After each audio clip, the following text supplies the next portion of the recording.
নমস্কার বন্ধুরা, শর্মির রান্নাঘরে আপনাদের সাদর আমন্ত্রণ জানাই। আজকে আমি প্রেসার কুকারে খুব তাড়াতাড়ি মাটন কারি করে দেখাবো। খুব রিচভাবে কিন্তু বানাবো না। সবার আগে দেখে নিই কী কী লাগছে আমাদের।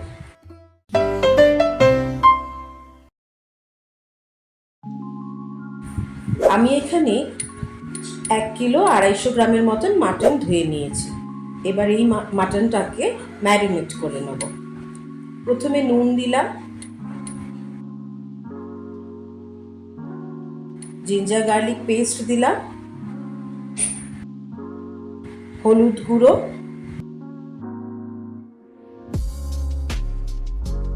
জিরে গুঁড়ো,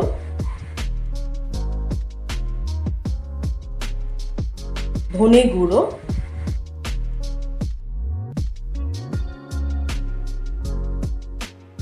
লঙ্কা গুঁড়ো,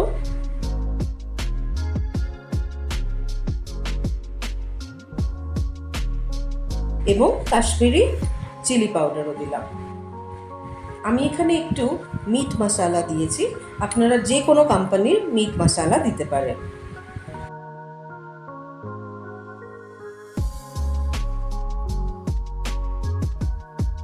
সর্ষের তেল দিলাম,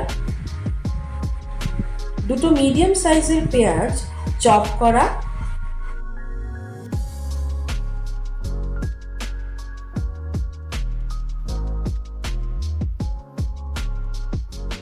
একটা বড় সাইজের টমেটো ভালো করে টুকরো করে নিয়েছি।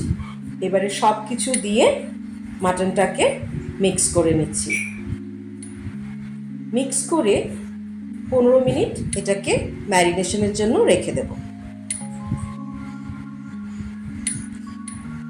এবারে প্রেসার কুকারে সর্ষের তেল গরম করে গোটা গরম মশলা, একটা শুকনো লঙ্কা, তেজপাতা ফোড়ন দিয়ে দিলাম।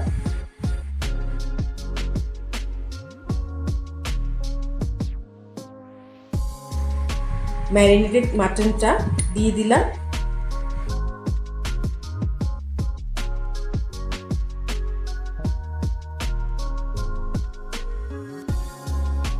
একটু মিক্স করে মিডিয়াম গ্যাসের ফ্লেমে ঢেকে দেব।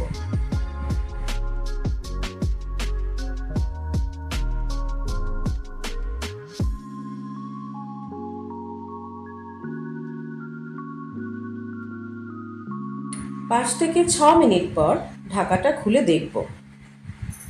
দেখুন, পেঁয়াজ থেকে আর টমেটো থেকে বেশ জল বেরিয়েছে, আর মাটন থেকে তো বেরিয়েছে নিশ্চয়ই। আবারও একটু মিক্স করে নেব।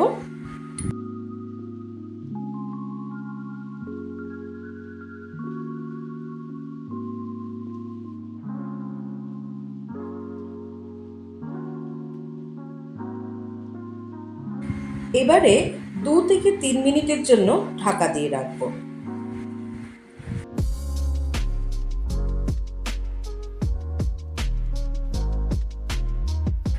আমি এখানে আগে থেকে আলু ভেজে রেখেছিলাম, সেগুলো এবারে দিয়ে দিলাম।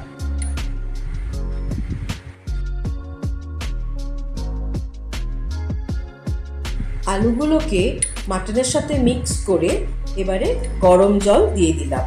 আমি এখানে 2 থেকে 3 কাপ দিয়েছি। আপনারা যেরকম গ্রেভি চাইবেন সেরকম জল দেবেন।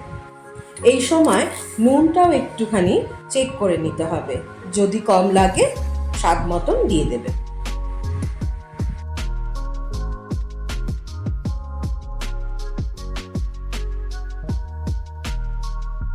তারপর গরম মশলা দিয়ে দিলাম। এই গরম মশলাটা আমি বাড়িতেই বানিয়েছি, কোনো বাজার থেকে কেনা নয়। এবারে ঢাকা দিয়ে কুকারে 3 থেকে 4টে হুইসেল দিয়ে আমি দেব। এবারে মাটনের ওপরে নির্ভর করে কটা হুইসেল লাগবে, সেই বুঝে আপনারা হুইসেল দেবেন। 4টে হুইসেলের পরে স্ট্যান্ডিং টাইম দেব। তারপরে প্রেসারটা পুরো নেমে গেলে আমরা ঢাকা খুলে দেব। আমাদের মাটন কারি একদম রেডি। আমরা গরম সাদা ভাত বা ভেজ পোলাও বা রুটির সঙ্গে এটা পরিবেশন করতে পারি। আপনারা চাইলে এর সাথে স্যালাডও দিতে পারেন। বাড়ির সকলে কিন্তু খুব আনন্দের সাথে খাবে এবং প্রশংসাও করবে। আশা করি আপনাদের আজকের রেসিপিটা ভালো লেগেছে। ভালো লেগে থাকলে আমার চ্যানেলটাকে লাইক, সাবস্ক্রাইব এবং শেয়ার করতে একদম ভুলবেন না প্লিজ। আবার ফিরে আসবো অন্য কোনো রেসিপি নিয়ে। ধন্যবাদ। ভালো থাকবেন, সুস্থ থাকবেন।